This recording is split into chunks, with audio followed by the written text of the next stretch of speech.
আসসালামু আলাইকুম। সবাইকে শুভেচ্ছা জানাচ্ছি। আমি প্রথমে আমার পরিচয়টা একটু দিয়ে নিই। আমি মোহাম্মদ রাশেদুল ইসলাম। আমার বাসা হচ্ছে ঢাকার মিরপুরে। আমি একটি শিক্ষা প্রতিষ্ঠানে কাজ করছি দীর্ঘ 15 বছর যাবৎ। আচ্ছা, আমার পরিচয় তো দিলাম। এখন আসি হচ্ছে ইভ্যালির সাথে সংশ্লিষ্টতার শুরু নিয়ে। আমি আসলে 2019 সালে ইভ্যালিতে পণ্য কেনাকাটা শুরু করি। কেনাকাটার পরে যখন ই কমার্সের ডিজাস্টার হয়, তখন আমি খুব হতাশ হয়ে যাই এবং রাসেল সাহেবের যে মুক্তির বিষয়গুলো ছিল, যে পদক্ষেপ ছিল, সেটা শাহবাগে হোক, ইফেলের অফিসের সামনে হোক, প্রত্যেকটা জায়গায় মোটামুটি আমি কোর্ট প্যাঙ্গরে হোক, প্রত্যেকটা জায়গায় আমি মোটামুটি হচ্ছে পার্টিসিপেট করার চেষ্টা করি এবং গিয়েও ছিলাম। যেখানে হচ্ছে আমাদের একটাই উদ্দেশ্য ছিল, রাসেল সাহেব ছাড়া পেয়ে আমাদের টাকা ব্যবসা শুরু করে ধীরে ধীরে দিতে থাকবে। এই বিষয়গুলো নিয়ে আমি ব্যক্তিগতভাবে আমার চারপাশের যে লোকজন রয়েছে, আমার ফ্যামিলির লোকজন রয়েছে, তাদের সাথে মোটামুটি সবসময় ডিবেট করতাম যে উনি একজন বিচক্ষণ মানুষ, উনি ব্যবসা ভালো বুঝেন, ওনাকে সময় সুযোগ দিলে উনি ব্যবসা করে আমাদের টাকা ফেরত দিবেন। তো আলটিমেটলি কি হলো, রাসেল সাহেবের ওয়াইফের জামিন হলো। তার পরবর্তীতে হলো ধীরে ধীরে এই প্রক্রিয়া চলতে থাকলো, ইভ্যালি ওপেন হলো, শেয়ার হোল্ডার পরিবর্তিত হলো, কেউ অ্যাড হলো, হ্যাঁ, নতুন করে কমিটি যুক্ত হলো। তো এর মধ্যে দেখা গেল যখন রাসেল সাহেব মুক্তি পেল, তখন রাসেল সাহেব একটা কমিটমেন্টে গিয়েছিল যে 2025 সালের মধ্যে সকলকে টাকা ফেরত দিবে। কিন্তু সামহাউ কোন গুন্ডা বাহিনী বলেন, ছাত্রলীগ বলেন, রাজনৈতিক লোক বলেন, প্রশাসনের প্রেসার বলেন, যে কোনো কারণে তিনি হয়তোবা তার ব্যবসা প্রতিষ্ঠান কিংবা তার ব্যবসা রান করতে পারে নাই। ঠিক আছে, পুরোপুরি রান করতে পারে নাই। তিনি আস্তে আস্তে হোম অফিসে চলে যান। তো আমরা মোটামুটি বিশ্বাস করতাম ওই সময়টাতে যে উনি হোম অফিসে গেলেও আস্তে আস্তে ব্যবসা উনি দাঁড় করাতে পারবে, যেহেতু তৎকালীন সময়ে ওনার উকিল বলেছিল ওনার 4-5টা ইনভেস্টর রেডি। ঠিক আছে, তো আমরা সেই ভরসাতে ছিলাম, আমরা সময় দিচ্ছি, রাসেল সাহেব টাকা দিবে। আমরা নতুন করে যখন অফার আসলো, আমরা তখনও পণ্য কেনাকাটা করলাম। আমার পার্সোনালি আইডিতে এখনো 30,000 পয়েন্ট জমা রয়েছে। এগুলো সবই রাসেল সাহেবকে সাপোর্ট দেওয়ার জন্য। তো কি হলো, রাসেল সাহেব একটা সময়ে আন্ডারগ্রাউন্ডে চলে গেল। উনি ব্যবসা পরিচালনা করলো কিভাবে? ওনার অফিস নাই, ওনার হেল্পলাইন নাই, ওনাকে রিচ করা যায় না, ওনাকে মেসেজ দিলে রিপ্লাই পাওয়া যায় না।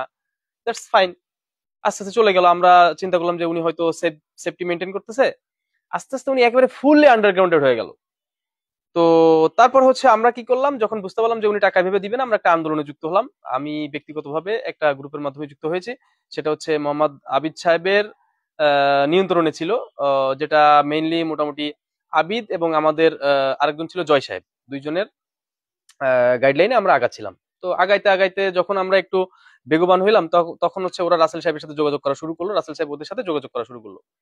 তো তারা সামহাউ কোনো একটা কারণে তারা হচ্ছে রাসেল সাহেবের নিয়ন্ত্রণে চলে যায়। ঠিক আছে, আমরা পরবর্তীতে যখন যে কল রেকর্ড গুলো পেয়েছি, সেগুলাতে তারা এরকম ভাবেই স্বীকার করেছে। নাসির সাহেব বলেছিল, একেবারে উল্লেখ করে বলছে, নাসির সাহেবের কল রেকর্ডও আমাদের পেজে দেওয়া আছে, দেখবেন যে উনি বলেছিল যে তোমরা তোমরা 5-5-10 লাখ টাকা নাও, বাকিরা যেটা পারে হোক, ঠিক আছে, তোমাদের চিন্তা তোমরা করো। এটা ফুললি ফুললি আনইথিক্যাল।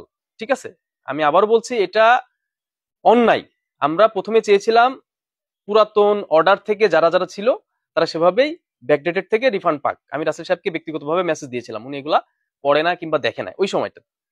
পরে যখন আমাদের আবিদ সাহেবের যে গ্রুপ ছিল, মোটামুটি সবাই যখন আবিদ সাহেবের কথা জানলো, মোটামুটি ওর গ্রুপ ভ্যানিশ হয়ে গেল। তখন আমরা কি করলাম, যে আমরা আন্দোলন করেছি বিগত কত 1-1.5 বছর যাবত।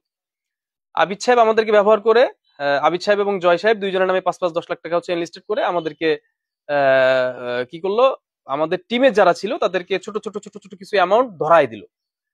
যদিও তার মধ্যে আমার নাম ছিল না। তো এটা আসলে ব্যাপার না।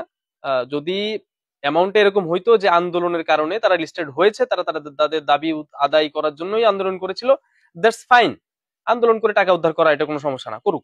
কিন্তু অ্যামাউন্টে সেরকম থাকার কথা ছিল যে 2 টাকা, 3 টাকা কিংবা 4 টাকা, কিন্তু 2 টাকা 200 টাকা, এটার ভ্যারিয়েন্টটা খুব বেশি হয়ে গেছিল। যে কারণে আবিদ সাহেবকে আমরা ওই সময় প্রশ্ন করেছিলাম, উনি কোনো উত্তর দিতে পারে নাই। উনি পরবর্তীতে আমাদের কাছে মাপ চেয়েছিলেন, আমরা ওনাকে ক্ষমা করে দিয়েছিলাম। তো যাই হোক, ওই বিষয়টা আমরা আহ বাদই দিলাম। আমরা নতুন করে একতাবদ্ধ হলাম, আমাদের একটি টিম ওই সময় যারা ছিল তাদের মোটামুটি কয়েকজনকে নিয়ে আমরা নতুন করে আরো কয়েকজন সংযুক্ত করে আমরা 32 জনের একটি টিম আমরা হচ্ছে একতাবদ্ধ হলাম যে আমরা আমাদের দাবি পাওনা টাকা আদায় করে ছাড়বো। যেহেতু রাসেল সাহেব গতানুগতিক সিস্টেমে টাকা দিচ্ছে না, তিনি যদি গতানুগতিক সিস্টেমে টাকা দিত, আমরা তার ব্যবসা বন্ধ করার কে ভাই? আমরা তো চাই সে ব্যবসা করুক, যে কারণে আমি নিজেও অর্ডার করেছি, আমাদের লোকজনের ম্যাক্সিমাম অর্ডার করতো। ঠিক আছে, উনার ব্যবসা পরিচালনা হইলে আমারই তো লাভ, আমার টাকাগুলো আমি ঠিকঠাক ভাবে ফেরত পাইতাম। উনি তো কোনো কার্যক্রমে যায় নাই, উনি চোখে দেখার মতো কোনো রিফান্ড কার্যক্রম পরিচালনা করে নাই। ইভেন সাউথ ইস্টের যে লিস্টটা বের হয়েছে, এটা অফিসিয়াল আমি বলবো না, কারণ এটা কখনোই ইভ্যালির ভেরিফাইড পেজ কিংবা ইভ্যালির কোনো অফিসিয়াল কোনো বার্তার মাধ্যমে এটা কিন্তু আসে নাই। এটা সরাসরি লিকেজ মাধ্যম, মিনিস্ট্রি, ভোক্তা, হ্যাঁ, কারণ মাধ্যম দিয়ে আমরা এই লিস্টটা পেয়েছি। এটা অফিসিয়াল না, এটা আমি বলবো আনঅফিসিয়াল, এবং এটা রাসেল সাহেব অন্যায় করেছে। এর মধ্যে আমাদের যারা ছিল 7জন 8জন যারা ছিল, তাদের সাম ছোট ছোট অ্যামাউন্ট, একবারে 20,000 25,000 50,000 এরকম অ্যামাউন্ট। আমরা টোটাল 32 জন টাকা পাবো হচ্ছে 3.5 কোটি টাকা। তো দেখেন রাসেল সাহেব আমাদের মুভমেন্ট দেখে আমরা যখন পোস্টারিং শুরু করলাম, আইনি পদক্ষেপে যাওয়ার চেষ্টা করলাম, এবং ওভারঅল আমরা গিয়েছি। আমাদের হাতে রাসেল সাহেবের যে শেয়ার হোল্ডার রয়েছে সকলের নামের মামলার ওয়ারেন্ট আমাদের হাতে।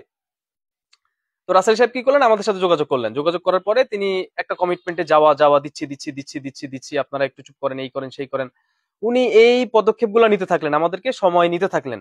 ঠিক আছে, ওনার প্রত্যেকটা কি বলবো আর কি, উনি মেসেজিং এ কথা বলতেন বেশি, এবং যখন ফোন কলে কথা বলতেন ওনার মোটামুটি মুখের মধ্যে ফুল জুড়ে ফুটতো। তো যাই হোক, আমরা ওনাকে সময় দিয়েছিলাম যে ভাই আপনি যাই করেন, আপনি ব্যবসা পরিচালনা করেন, কোনো সমস্যা নেই, আমরা আপনার ব্যবসা প্রতিষ্ঠান বন্ধের পক্ষে না, কখনোই ছিলাম না। আমরা এখনো বলছি আপনার ব্যবসা প্রতিষ্ঠান বন্ধ করার দরকার নেই, আপনি গ্রাহকদের টাকা ফেরত দেন। আমরা যেহেতু আইনি পর্যায়ে গিয়েছি, আপনি মামলার এগেনস্টে আমাদের টাকা ফেরত দেওয়া শুরু করেন, ছোট ছোট করে হইলেও আপনি সেটা ফেরত দেন, সেটা হোক আনঅফিসিয়াল হোক অফিসিয়াল, আমাদের উই ডোন্ট কেয়ার, আমরা এটা চিন্তা করি না। আমরা আমাদের টাকা পাই, আমাদের টাকা পাই, কষ্টের টাকা, আপনি আমাদের টাকা ফেরত দিবেন, এটা হচ্ছে আমাদের মূল কথা। উনি কি করলেন, উনি কমিটমেন্ট তো রাখলেনই না, উনি হচ্ছে মনে করেন যে সাপোজ আমি একটা কথা বলি, মনে করেন যে আপনি একজনের কাছে 10,000 টাকা পাবেন, তো সে আপনাকে চাইলো যে 10,000 টাকা না, তুমি 2 টাকা নাও। আরে ভাই 2 টাকা করে আপনি দিবেন, কয় বছরে আপনি 2 টাকা দিবেন? এই 10,000 টাকা কবে ফিল আপ হবে? আপনার তো ব্যবসা প্রতিষ্ঠানে এই অবস্থা, আপনি কিভাবে টাকা দিবেন? তো ওনার কথা হচ্ছে উনি এরকম এর বেশি পারবে না। তো আমরা বললাম যে ভাই আপনি যতটুকু আগাইছেন স্টপ যান, আপনি কমিটমেন্ট যেহেতু রাখতে পারতেছেন না, আপনি স্টপ যান, আপনার সাথে আমরা এভাবে কিছু করতে পারবো না, যেহেতু আইনি প্রসেসে আসছি, আপনি টাকা যেহেতু কমিটমেন্ট দিয়েছিলেন রাখতে পারেন নাই। তো উনি আমাদেরকে বলছে যে ডিট ক্যান্সেল, ওকে দ্যাটস ফাইন। যখনই আমরা আমাদের প্রসেসে আগালাম, তখন উনি কি করলো, ওনার একটা টিম রয়েছে, স্পেশাল টিম, যারা লিস্টেড, তাদের প্রত্যেকেরই কি বলবো আর বিষয়গুলো আমরা জানি। ঠিক আছে, আমাদের কাছে তাদের টোটাল একটা গ্রুপ রয়েছে, তাদের পেজ রয়েছে, আমরা দেখেছি। তো ভাই আপনারা আপনাদের টাকা নেন, নো প্রবলেম, আপনারা এই অপপ্রচার গুলা অ্যাটলিস্ট করেন না। ঠিক আছে, একটা মানুষের বিষয়ে আপনি কি করছেন, একটা পেজ দিয়ে আমার ছবি দিয়ে, এনআইডি কার্ডের ছবি দিয়ে অনলাইন কপি বের করে আপনি কি করে ফেলছেন, উদ্ধার করে ফেলছেন। ঠিক আছে, অনলাইন ছবি, আমার এনআইডি কার্ডের ছবি বের করে আপনার অপপ্রচার করছেন কি, যে আমি কমিশন খোর, আমার 2 লাখ টাকার অর্ডার, আমার 10 লাখ টাকার অর্ডার। না রে ভাই, আপনারা আমার সাথে বসেন, আমাদের টিমের সাথে বসেন, ফেসবুকে লাইভে আসেন, ঠিক আছে, সরাসরি ডিবেটে আসেন, আপনারা প্রশ্ন করেন, আমরা উত্তর দেই। এই যে 1,65,00,000 টাকা যে এনলিস্টেড হয়ে কিভাবে রিফান্ড হলো, এটা তো আমরা মোটামুটি আমাদের নলেজে কিছুটা ছিল, কিন্তু এটা টোটালি আনইথিক্যাল। ঠিক আছে, আমরা চেয়েছিলাম আন্দোলন করে হোক, যে করে হোক, আমরা আমাদের টাকাটা উদ্ধার করব।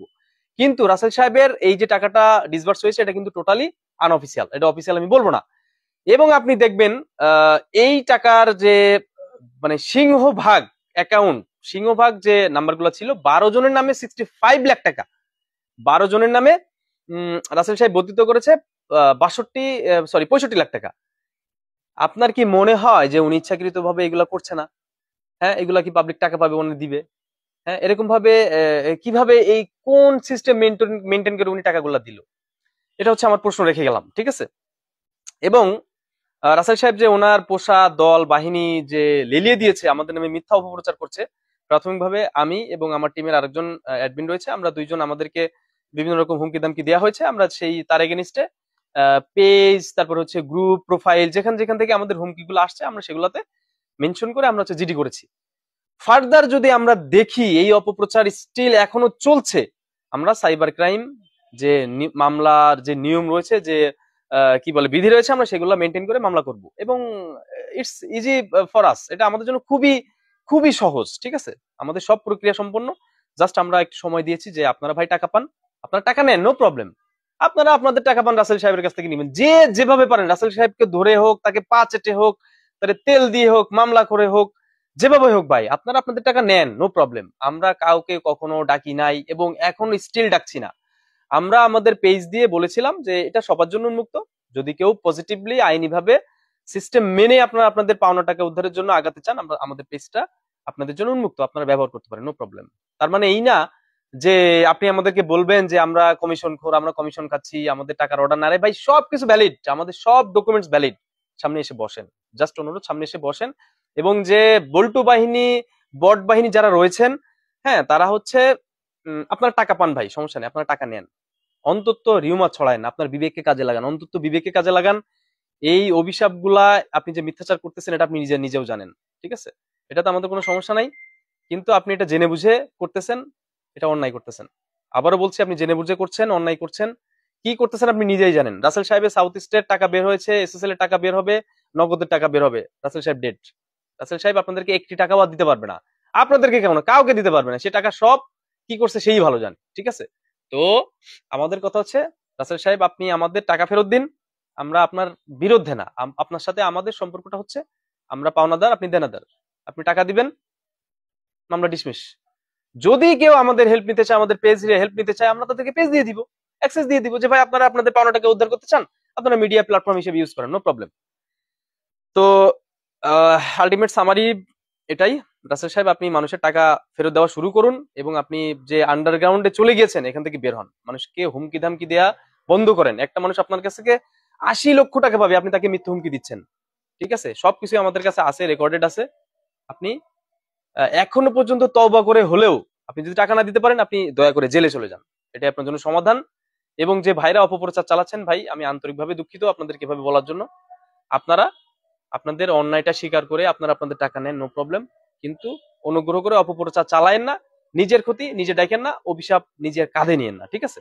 আমরা আমাদের টাকা চাই, পাওনা টাকা ফেরত চাই, যত দূর পর্যন্ত যাওয়া লাগে আমাদের টিম নিয়ে আমরা যাব, হাঁটবো, ঠিক আছে। সেটা আমরা অলরেডি আমাদের উপদেষ্টা স্যার যিনি রয়েছেন বশিরউদ্দিন আহমেদ স্যার, বশিরউদ্দিন স্যারের কাছে আমরা গিয়েছিলাম, এবং আমরা খুব দ্রুতই আবার হচ্ছে আমাদের সংবাদ সম্মেলনের প্ল্যানিং হয়ে গিয়েছে, সবকিছু রেডি, সুন আমরা হচ্ছে সংবাদ সম্মেলন করে ফেলবো। এবং আমাদের মামলার ওয়ারেন্ট বিভিন্ন থানায় চলে গিয়েছে, আমরা থানার মাধ্যমে রাসেল সাহেবকে খুঁজে বের করার চেষ্টা করতেছি, এবং তার শেয়ারহোল্ডার যারা হয়েছে প্রত্যেকে আমরা খুঁজে বের করবো, খুঁজে বের করে আইনের মাধ্যমে আমরা একটা সুষ্ঠু সমাধান আশা করছি।